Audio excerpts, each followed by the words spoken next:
You would think that making an entertaining series based on history is not too difficult, given that history is already a very bloody affair full of betrayal, murder, and power games, abundant in unexpected twists and often centered around rather interesting individuals. Yet we have seen time and time again that most attempts at delivering something that retains a resemblance of historical accuracy while being engaging to anybody who is not brain dead failed multiple times. There was Disastrous Reign, which ended up being a very sad mix of Game of Thrones and Love Island. There was also The Spanish Princess, a series so terrible and disappointing that I abandoned watching historical dramas for 2 years after seeing a few episodes. Does your prince wish for the smell of caca in his castle? When I randomly came across The Serpent Queen, I started watching it, ready to turn it off if it shows any red flags in the first 10 minutes. In fact, I stayed glued to the monitor and went back weekly to see the next episode, but admittedly closed my eyes at some violent scenes. So what's the secret formula? What is the secret sauce that makes Serpent Queen stand out among these mediocre shows centered on the lives of European aristocracy?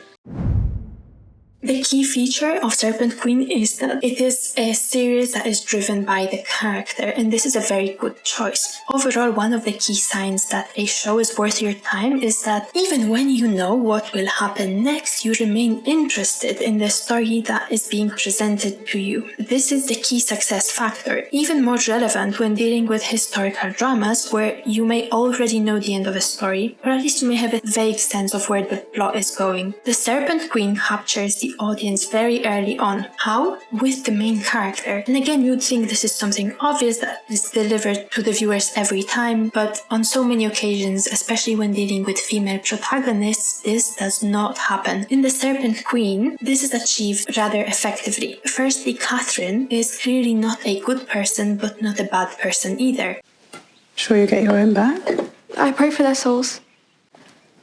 I'm grateful. Though, might feel better to get your own back every once in a while. This moral ambiguity is very intentional, and we are introduced to the future Queen of France when she steals an orange from an old nun as a teenager. Like you, I believe that if I were good, God would protect me. I was wrong. Look familiar? From the very start, we see that steps are taken to develop a rich backstory for Catherine, her family, and her initial unfortunate situation. Throughout the show, Catherine's actions are understandable, but not necessarily moral. How to minimize the disappointment of reality. I imagine you're aware you're not very much to look at. It's such a shame that you didn't inherit your mother's looks. She will abandon her tailor to a cruel death just to protect herself. She will watch a family of a lover being slaughtered and do nothing to save them. She will lie and manipulate to stay alive and maintain her position. I won't let you go just yet. One must learn to exploit an opponent's weaknesses. On the other hand, it is clear that the plot of this TV series traces Catherine's story, and many of her dilemmas and conflicts are central to what we see on the screen, and this is why she becomes personable. So rather than focusing on the romantic misadventures of the French court or on the political struggles of the kingdom, the showrunners chose to show a more ambivalent story of somebody who lived in 16th century France. So Catherine is portrayed as a person with many strengths of character and with enviable resilience, but at the same time this is balanced by exposing her as a person who, at her heart, was a pragmatist and cared less about morality of her actions and more about staying alive. What if I don't want to be married? I'll make this abundantly clear to you. Our armies are beaten. The people blame the Medicis, which makes you the orphan offspring of the most despised family in Europe. In short, it doesn't matter what you want. I was relieved to see that the showrunners were practical when dealing with language and humor in this series. Luckily for us, the Serpent Queen shows very little commitment to relying on excessively flowery language. An alliance with the Protestant Queen of England. God, that would piss them off, wouldn't it?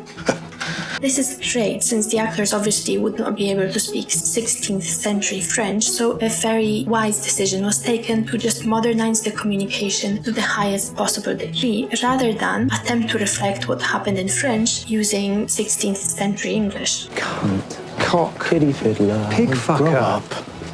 The effect is both humorous and entertaining. You will not be forced to endure lines of empty dialogue devoid of any substance. Instead, we get witty humor and non-historical yet amusing exchanges which add light touches to this otherwise heavy and sometimes violent series.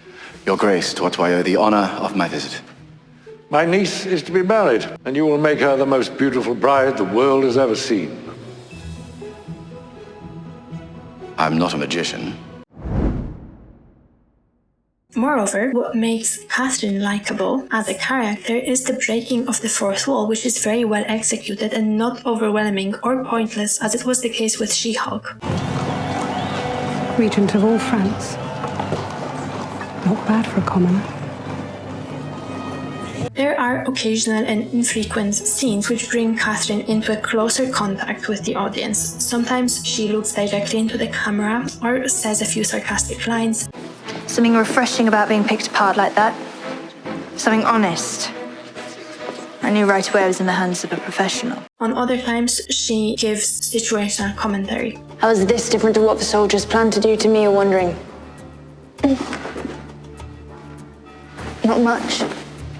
She's all there.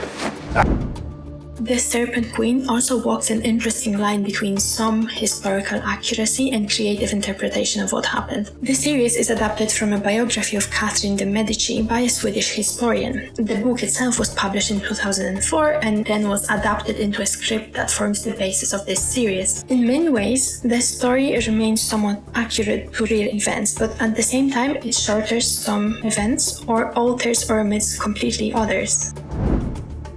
For example, in terms of costumes, DianedePoitiers in the series wore only black and white due to being a widow, and this is a historical fact. The same was true of the actual DianedePoitiers. I always wear black and white since my husband died.